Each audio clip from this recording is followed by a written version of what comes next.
Good morning, everyone. Thank you so much for joining me here today. I'm here in Calgary, where we are gathered on the territory of the signatories to Treaty 7, and I recognize the Métis people who share a very deep connection with this land. So here we are on day 4 of the election campaign. We have spent the last couple of days talking about our plans to end the chaos in healthcare, make life more affordable for families, and create good-paying jobs for decades to come. We've been out in communities and on doorsteps talking to Albertans about this election and how important it is for Alberta's future. Everywhere I go, I'm hearing, though, from conservatives, former conservatives and current conservatives who are struggling, who can't quite bring themselves to vote for Danielle Smith this time. And so I'm here today to talk to you folks. To Albertans who feel the UCP has abandoned the values of conservatives, who are looking at Danielle Smith and thinking that she doesn't represent you or your priorities. You wake up every day and you work hard. You care about your family, your neighbors, your community. You want a better future for Alberta, and I do too. Now, maybe you've never voted for me, but this election is different because it's also about leadership and trust. And you have every right to be concerned about the positions that my opponent has taken on a number of fronts. Indeed, you have every right to be looking for stability, for common sense, for trusted leadership. And you're looking for a more positive vision for the future. And that's what I'm working to provide to Albertans each and every day. Our party has a plan to make sure you have access to a family doctor and you don't have to pay for it. We'll create jobs for today and tomorrow, jobs that pay the bills. You know me and you know what I stand for.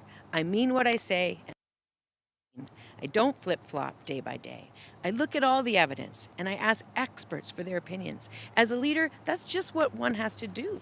So to all Albertans who are looking for better but are not sure about my party, let me say this.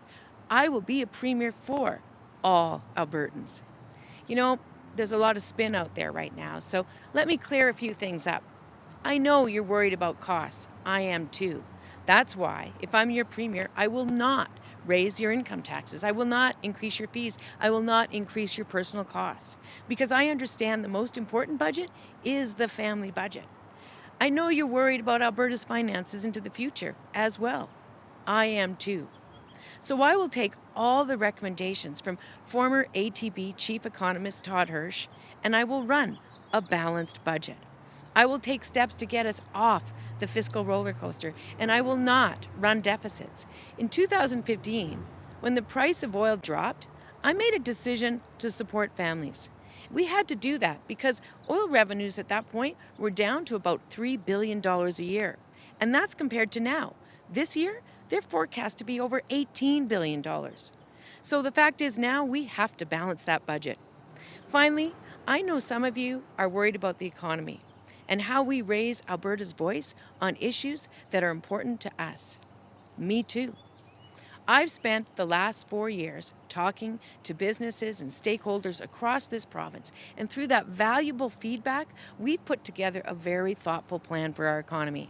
We have a plan to build the economy and create tens of thousands of good mortgage-paying jobs. I have a plan to attract billions of dollars in capital to our province, and I have a track record of standing up for Alberta, standing up for our oil and gas industry.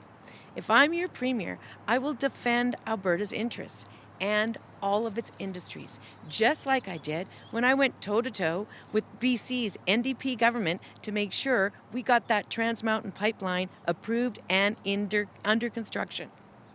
I will put Albertans' priorities number one every time. Fact is, we cannot make progress through angry tweets, and certainly not through meaningless pieces of legislation like the Sovereignty Act, which puts political games ahead of attracting global investment. There's no question this is a tight race and every vote will matter. So today, I'm asking voters who are frustrated with Danielle Smith and her antics to give us a chance to show you what we've got. I've learned a lot doing this job. I've learned from my successes and I've learned from my mistakes. I won't quit even when it gets hard, and I will tell the truth even when it's difficult. I've been your MLA, your premier, your opposition leader. I love Alberta, and I put my trust in Albertans. Today, I'm asking you to trust me.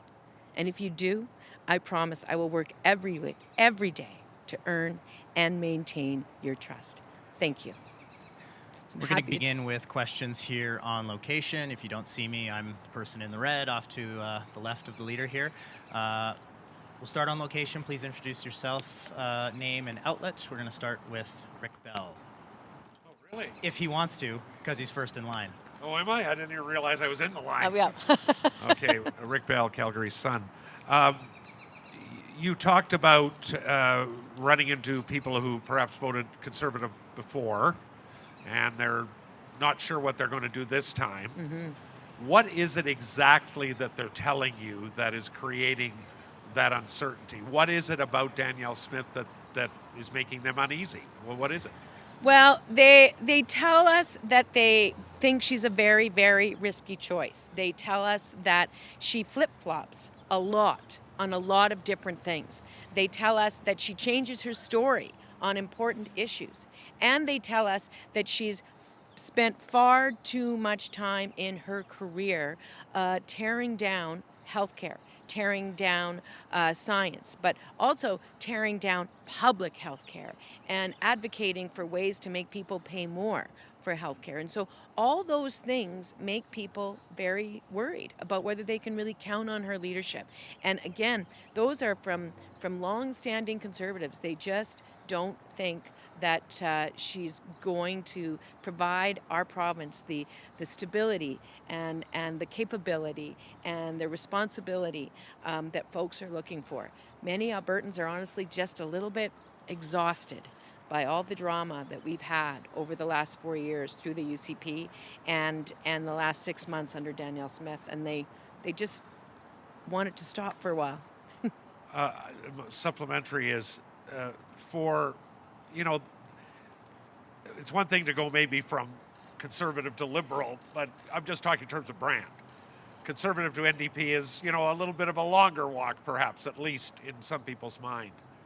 How do you deal with that when people say, well, you know what, I did vote Liberal one time, or I did vote for Alberta Party one time because I didn't like Conservatives, but the NDP, that's maybe a little bit further walk. How do you deal with people who are seeing that as a bit of a walk to go? Well, let me say this. I mean, I've grown up in the tradition of Prairie New Democrats, whether you're talking Roy Romano, whether you're talking Gary Dewar out in Manitoba, practical, pragmatic folks who are just wanting to make life better for regular families. That was the way my dad led the NDP for many years, and those are the people that I look to for guidance and for inspiration. And the fact of the matter is that my focus is now and always will be on representing all Albertans, standing up for Alberta, making sure that regular families can count on the capable delivery of the provincial services and that they rely on, whether we're talking about education, whether we're talking about, of course, our important healthcare, whether we're talking about things the government can do to continue growing our economy and preparing us for the future. These are all things that I've worked on throughout my life and that many of my colleagues have. And so I ask people, you can trust me. You might not always agree with me. And I'll say that too, Rick. A lot of folks might not always agree with me, but you know where I stand. You know I say what I mean and mean what I say, that I will do the things that I commit to, that I will listen, and I'll always rely on best evidence and hear from a broad range of folks and then try to make the decision that's best for Alberta. Adam MacVicker with Global News. Global News Ipsos released a poll this morning about kind of the issues that Albertans are feeling in this election. The main one, the biggest one, was affordability, cost of living, and healthcare in a close second. But on that affordability, the poll also showed Albertans feel a bit more comfortable with the UCP rather than the NDP, a bit more trust on those affordability and economic issues. What are your thoughts on that, and what are your assurances to Albertans about that? I know, just referencing your speech just a moment ago. Well, you know, listen, I understand that a lot of families are very concerned about the cost of living, and they're very concerned about whether they can make ends meet at the end of every month. And, you know, the provincial government has only so much control over inflation. But there's a few things that we can do. We can start by not making things worse. And by always making decisions on the basis of what would this look like around the family's kitchen table at the end of each month. So I've made a commitment. We will not raise income taxes over the course of 4 years, full stop, the end. We will not raise other costs. We will be rolling out an affordability plan in the next few days, but you've already heard me talk about the fact that we will freeze insurance rates. We had a cap before. The UCP took that cap off because they had really close ties with a lot of lobbyists and big insurance companies from out east. And they took the cap off because they asked them to, and then suddenly everybody's insurance costs went up 30% or more. We'll help people with their utility bills in a real way. We won't create a payday loan situation where everyone has to pay more starting in June. And, you know, we'll put a freeze. We'll roll back the increases that we've seen in tuition, and then we will freeze them so that we can get to a place where our tuition is affordable in relation to the rest of the country. And so these are just a few of the things that we will focus on, and we have more to come. So we understand what it looks like when folks can't make ends meet, and we will always be looking to make sure that we make life better and more affordable for Albertans. Aaron with Livewire Calgary. Sort of an off-topic question here, but Tempe, Arizona has turned the arena issue here in Calgary into an election issue of their own. I wonder what your reaction is to their advertising pitting Calgary against Tempe, and then what that says about our own election receiving international promises. Well, you know, listen, I don't know a lot about what the state of play is in Arizona, but what I will say is that my position with respect to the arena here in Calgary remains the same. It does certainly present as an exciting opportunity for Calgarians and for downtown revitalization. But once again, what we know is that the cost has doubled in 18 months, and the ask of public and taxpayers has tripled in 18 months. And at the same time, there are significant pieces of information that we are not being given access to. So we need to see that information before we go further. And I think that most folks will agree with me that if it takes a bit of time to make sure we get it right, that that's what they want to see from their leadership. Another question on a slightly different topic here. Obviously, Danielle Smith made a number of announcements today about affordability at her announcement, including tax credits for education and up to including paying people to come to Alberta. What's your reaction to that? Well, I mean, I think the tax credits on education is a bit rich. I mean, I'm hearing from folks who are literally picking up and leaving Alberta because tuition here has become so much more expensive, and they can get much lower tuition in other jurisdictions. So it's a little bit like closing the barn door long after the horses have left on that piece. With respect to the retention pieces, I'll say there's some components in there, that there's some kernels of good ideas there. We will be rolling out our retention and our recruitment and retention plan with respect to, for instance, healthcare workers in the next few days.